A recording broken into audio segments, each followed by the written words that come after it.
Have you ever experienced a sting of rejection from someone you've treated with nothing but compassion? You've extended helping hands, offered your time freely, stood by them through difficulties. Yet somehow they respond with disdain, dismissiveness, or outright hostility. Here's a revelation from Carl Jung's psychological research that will fundamentally shift how you understand human behavior.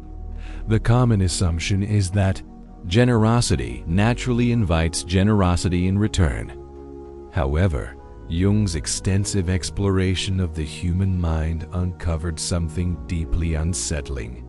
Your compassion might actually be fueling their resentment. Keep listening, because what you're about to learn will illuminate the hidden psychology of why virtuous people often face the harshest treatment, and more crucially, how to shield yourself from becoming a casualty of your own good heart. Carl Jung made an observation that challenges everything most people believe about human nature. Everyone carries a shadow, he wrote, and the less it is embodied in the individual's conscious life, the blacker and denser it becomes. But how does this apply when you're simply trying to show care and understanding? Here's the startling reality Jung discovered. When you demonstrate consistent compassion, empathy, and grace toward another person, you're doing far more than being pleasant. You're creating a psychological mirror that reflects their hidden darkness. Your benevolence becomes an unwelcome spotlight on everything they believe themselves incapable of being. Jung's concept of the shadow encompasses all the rejected, suppressed, and concealed aspects of our personality. It's our repository of perceived shortcomings, past mistakes, and impulses we refuse to acknowledge. And here's where the psychology becomes disturbing. When someone witnesses your authentic compassion, their subconscious doesn't celebrate your character. Instead, it whispers accusations. This person embodies everything I lack. This person exposes my inadequacy. Jung identified this phenomenon as shadow projection. They start perceiving you as an adversary, not because of any wrongdoing on your part, but because of what your presence represents to their psyche. But there's another layer to this psychological dynamic. Jung observed that the most terrifying thing is to accept oneself completely. Your kindness compels people to face aspects of themselves they've worked hard to keep buried. Consider this carefully. When you respond to someone's harshness with gentleness, meet their impatience with calm, or answer their criticism with understanding, you're demonstrating an alternative way of existing. Jung recognized something profound about human psychology. Most individuals prefer maintaining their familiar self-image, even when it's negative, rather than confronting the uncomfortable possibility that transformation is within reach. Your compassion challenges their entire sense of identity. Jung described this as creating reverse psychological inflation. Rather than feeling elevated, they experience deep inadequacy. The only path to restoring their emotional equilibrium becomes diminishing your worth. Here's the part that will astound you. The greater your kindness, the more intensely you activate their shadow. The more you trigger their shadow, the more desperately they need to convince themselves and others that your goodness is artificial, calculated, or driven by hidden agendas. Jung discovered that people will construct elaborate narratives about your supposed ulterior motives simply to avoid confronting what your compassion reveals about their own choices. This brings us to one of Jung's most penetrating observations. Everything that irritates us about others, Jung noted, can lead us to an understanding of ourselves. But what happens when your kindness becomes the source of their irritation? What truths does this expose? Jung's research into the human psyche revealed that most people function through what he termed the persona, a carefully crafted mask designed for social acceptance. This persona often relies on being correct, being tough, or being realistic, which typically translates to cynical. When you appear with genuine compassion, you're operating from your true self, not from a manufactured persona.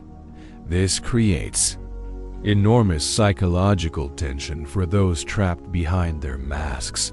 According to Jung, your authenticity makes their persona feel artificial and empty.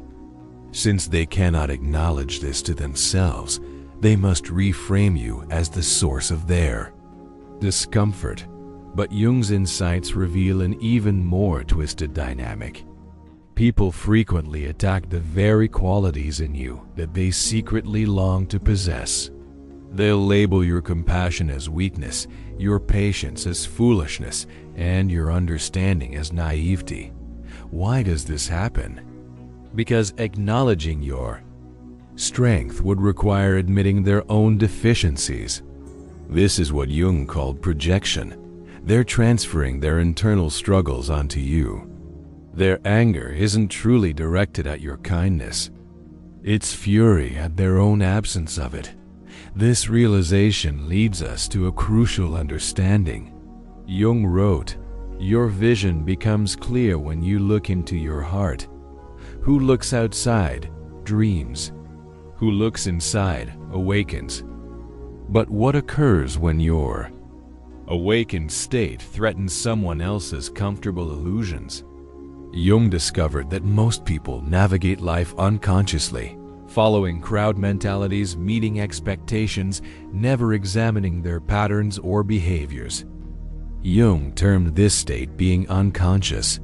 When you demonstrate kindness, particularly consistent kindness, you're embodying what Jung called individuation, the journey toward becoming your authentic self. According to Jung, this poses a threat to those who haven't undertaken their own inner development. Your growth illuminates their stagnation. Your awareness highlights their unconsciousness. But here's the crucial insight Jung uncovered. People will often sabotage or attack those who have progressed further in their psychological development. It's not a conscious decision. It's an unconscious attempt to drag you back to their level of functioning. This explains why increased self-improvement can breed resentment in others. The more emotionally mature you become, the more they'll attempt to trigger your old reactive patterns. The more healing you achieve, the more they'll try to reopen your wounds. This brings us to Jung's most significant warning. Jung explained that the collective unconscious is made up of archetypes, which are universal patterns or images that derive from the collective unconscious. But what happens when you deviate from the collective pattern? Jung understood something critical about group psychology. When you consistently choose compassion in an environment that often rewards cruelty, you're opposing what Jung identified as the collective unconscious, the shared psychological templates of your culture. According to Jung, this positions you as a threat to established norms. Your kindness implies that alternative approaches are possible, and this terrifies people who have constructed their entire identity around the existing system. Jung discovered that the collective unconscious contains archetypal patterns, one of the most powerful being the scapegoat archetype. When you practice kindness in a harsh world, you become the ideal scapegoat. People transfer all their guilt, shame, and self-loathing onto you. They convince themselves that you're the problem, not the system that fostered their cruelty. This explains why good people often become targets. Your kindness doesn't just trigger individuals, it activates entire group dynamics.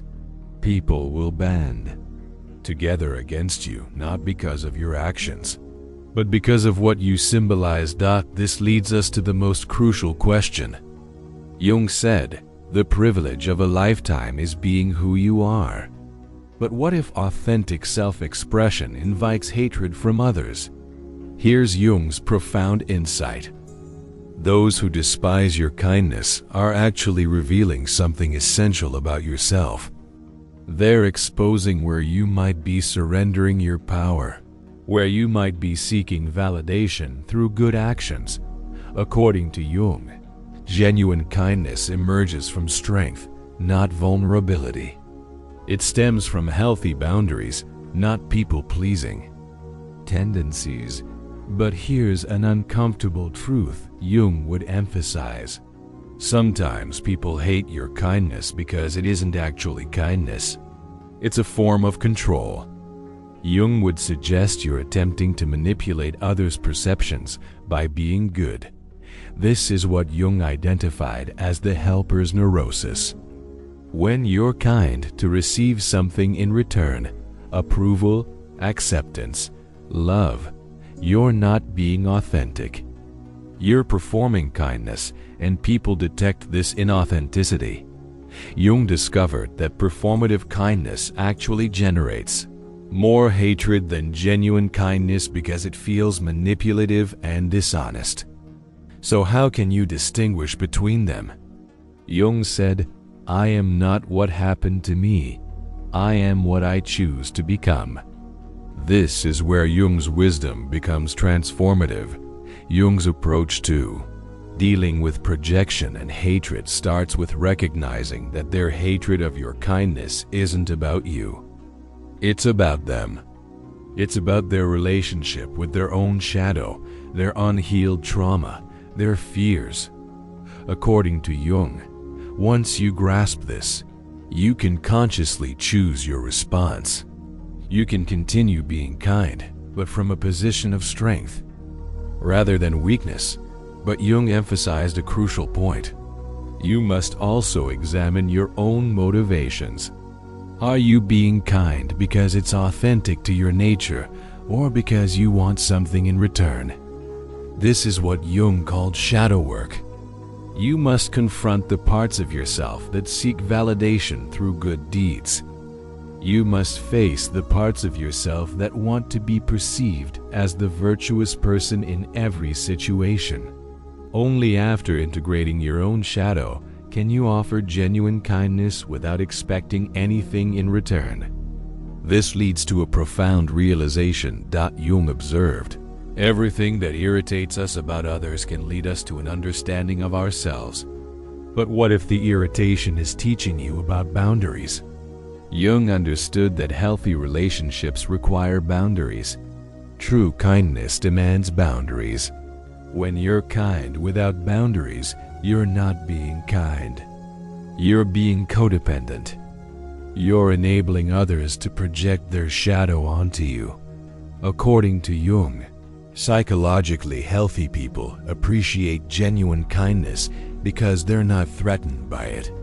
Unhealthy people feel threatened by kindness because it highlights their own unresolved issues.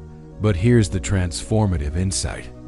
Jung discovered that with strong boundaries, you can be kind without becoming a target. You can show compassion without absorbing others' projections. This is what Jung called differentiation.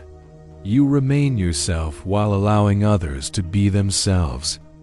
You don't take on their emotional burdens. You don't try to fix or save them. When you're kind from strength rather than weakness, people respond differently.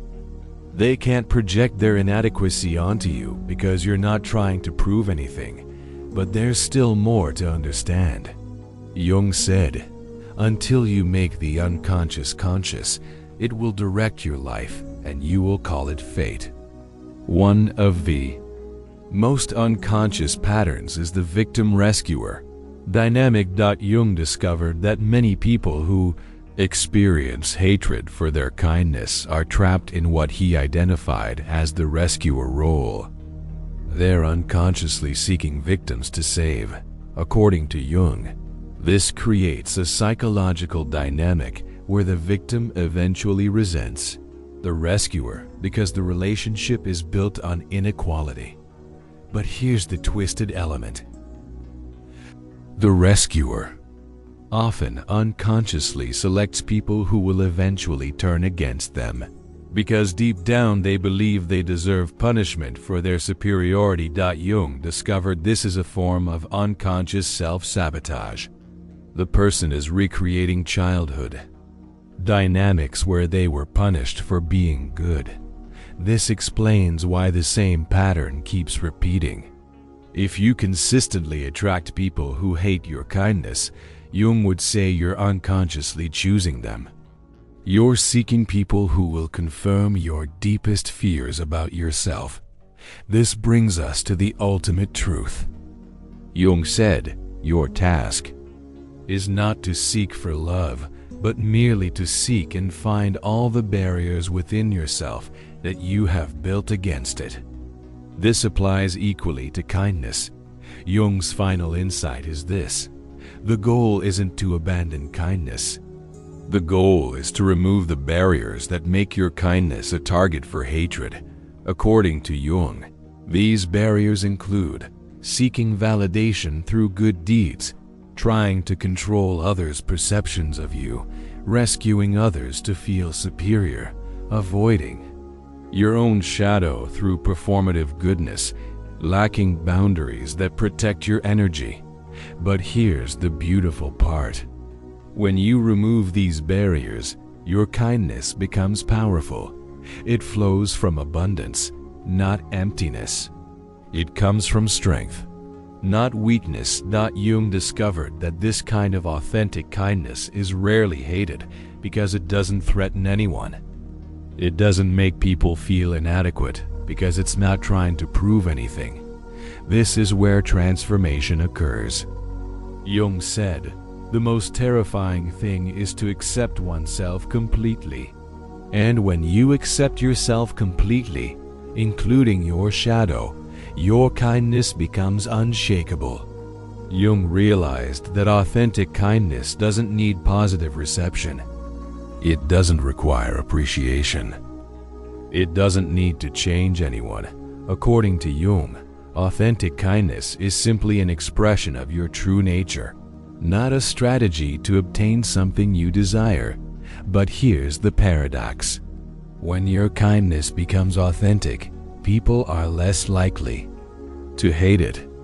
They might not appreciate it, but they can't project their shadow onto it because it's not trying to prove anything. This is what Jung called being yourself. You're not performing kindness, you're being kind. You're not trying to be the good person. You're expressing your authentic nature. Jung observed, where love rules, there is no will to power. And where power predominates, love is lacking. But what happens when your kindness reveals someone else's lack of love? When you demonstrate consistent kindness, you're not just being nice. You're displaying emotional wealth. You're showing that you have something to give without needing anything in return. According to Jung, this triggers what he called archetypal envy in people who feel emotionally bankrupt. They witness your kindness and it reminds them of their own inability to love freely. But here's where it becomes truly dark. Jung realized that envy doesn't simply want what you possess. It wants to destroy what you possess. Envious people don't think, I wish I could be kind like that. They think, I need to prove that their kindness is artificial. This is why they'll test your kindness. They'll push your boundaries, make unreasonable demands, and create situations where you're forced to refuse. Then they'll use your eventual boundary setting as evidence that your kindness was never genuine. Jung discovered this is a calculated, though often unconscious, attempt to reduce you to their level. If they can't have your emotional wealth, they'll try to steal it from you. Jung said, everything that irritates us about others can lead us to an understanding of ourselves. But what if people are projecting their own cruelty onto your kindness? When someone has been cruel or neglectful in their past, they cannot believe that genuine kindness exists. Their mind literally cannot process that someone would be kind without an ulterior motive. According to Jung, they project their own manipulation tactics onto you. They assume you're being kind to get something: money, intimacy, control, admiration, because that's why they would be kind. Jung discovered that these people often become obsessed with exposing your hidden motives. They'll examine your past, analyze your actions, and create elaborate theories about why you're really being kind. This is what Jung called paranoid projection. They're so convinced that kindness is impossible that they'll interpret everything you do through the lens of manipulation. A compliment becomes flattery. Assistance becomes control. Understanding becomes condescension. And the more you try to prove your sincerity, the more suspicious they become. Jung realized that defending your kindness actually feeds their projection. It proves to them that you're hiding something because, in their mind, innocent people don't need to defend themselves. This creates what Jung called the authenticity paradox. Jung said, the wounded healer is an archetype that reflects the psyche's ability to heal itself. But what happens when your kindness threatens someone's wounded identity? Some people have constructed their entire identity around being hurt, abandoned, or mistreated. Their wounds have become their source of meaning, their claim to attention, their excuse for avoiding growth. According to Jung, when you appear with kindness, you're offering them healing. But healing means abandoning their wounded identity, and that terrifies them. Jung realized that these people will often sabotage their own healing to maintain their familiar suffering. They'll reject your kindness, push you away, and then use your absence as proof that everyone always abandons them. This is what Jung called the victim's revenge. They punish you for trying to help them because your help implies that they could change, and change is what they fear most. This explains why those who need kindness most are often the ones who reject it most violently. They're not just rejecting your help. They're rejecting the possibility of their own transformation. Jung discovered this creates a psychological prison, where they need to keep you as the villain to maintain their victim status. Jung said, the meeting of two personalities is like the contact of two chemical substances. If there is any reaction, both are transformed. But what if someone refuses to be transformed by your kindness? When you consistently choose kindness over cruelty, patience over anger, understanding over judgment, you're demonstrating emotional superiority, not moral superiority, emotional superiority. According to Jung, this creates what he called inferiority compensation in others.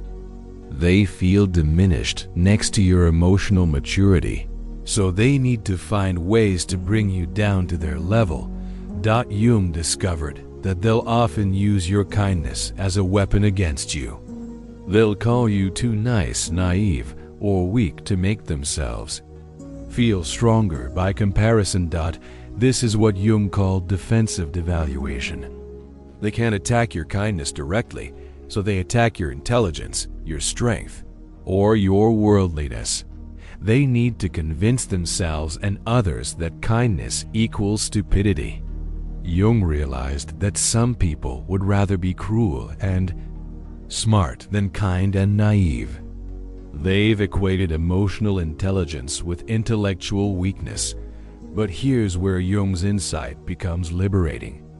Jung said, "The most terrifying thing is to accept oneself completely." And your kindness forces people to confront their own self-acceptance. When you're genuinely kind, you're operating from what Jung called the authentic self. You're not performing.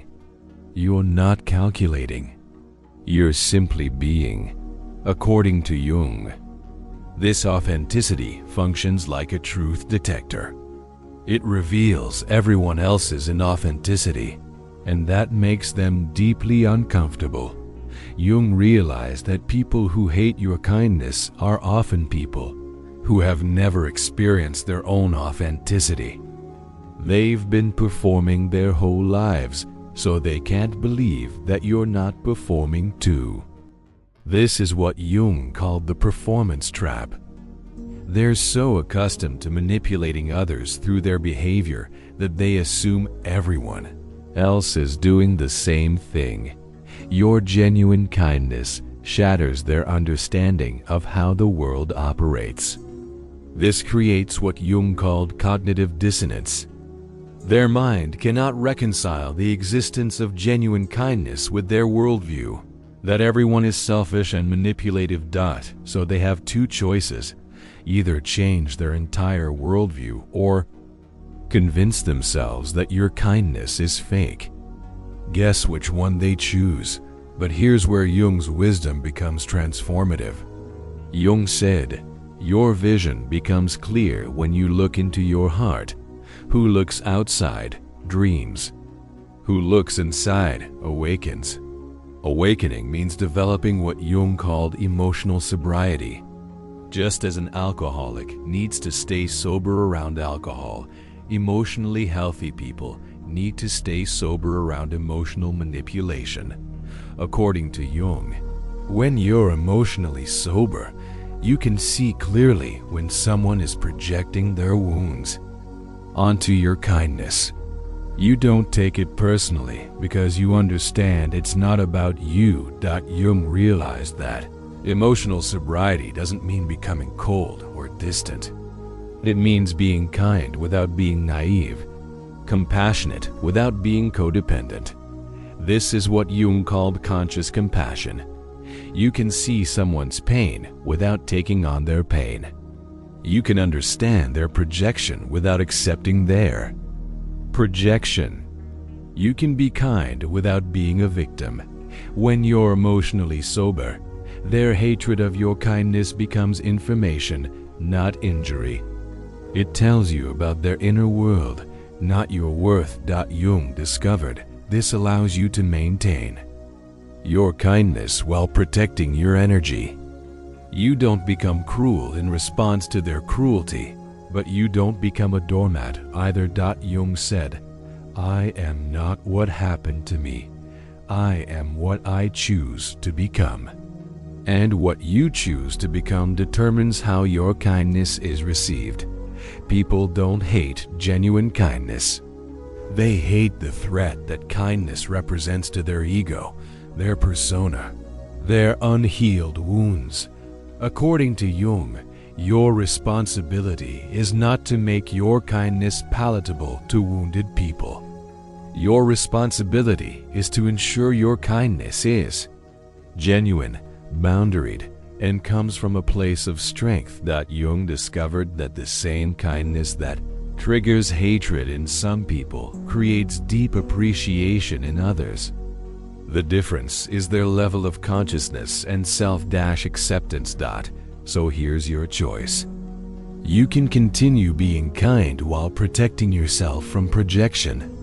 You can maintain your authenticity while setting boundaries. You can express your nature while refusing to be a target. This is what Jung called individuation, becoming fully yourself, regardless of how others respond. When you understand that their hatred of your kindness is about them, not you, you can choose how to respond. You can be kind without being a victim. You can be authentic without being a target. Because ultimately, as Jung discovered, The goal isn't to be liked by everyone. The goal is to be true to yourself while maintaining healthy relationships with those who can appreciate your authenticity. And that is the secret to being kind in a world that sometimes hates kindness. You don't change who you are. You become more of who you are with better boundaries and clearer intentions, because Jung was right when he said, "Your vision becomes clear when you look into your heart.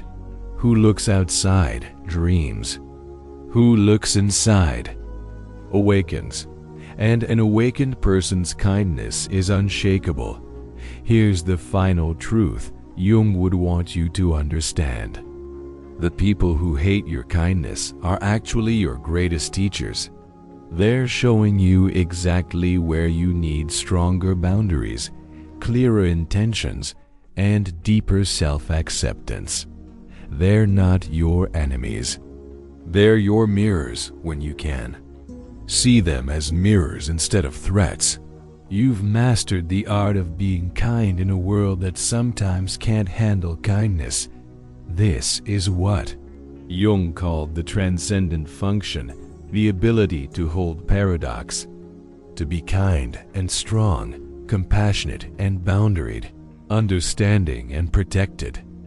When you can be kind without needing appreciation, helpful without needing gratitude, and understanding without needing validation, you've achieved what Jung called psychological freedom. You're no longer a victim of other people's projections, and you're no longer a prisoner of your own need for approval. You're simply, authentically, powerfully kind, and that changes everything. Remember, the people who hate your kindness are showing you their wounds, not your weaknesses. Your job is to stay kind while protecting your energy, setting boundaries, and choosing relationships with those who can appreciate your authentic nature. Because as Jung ultimately discovered, the world doesn't need less kindness, it needs more. People who are kind from a place of strength, not weakness. And now you know the difference. Now you have Jung's roadmap to being authentically kind in a world that sometimes can't handle authentic kindness. The choice is yours. The power is yours. The freedom is yours. Use it wisely. Thank you for joining me on this journey through Jung's profound insights. If this exploration resonated with you, please subscribe to Sacred Patterns and share this content with someone who might benefit from understanding these psychological dynamics. Your support through likes, comments, and subscriptions helps us continue bringing these transformative ideas to light. Until next time, remember, you're authentic. Kindness is not the problem. It's part of the solution.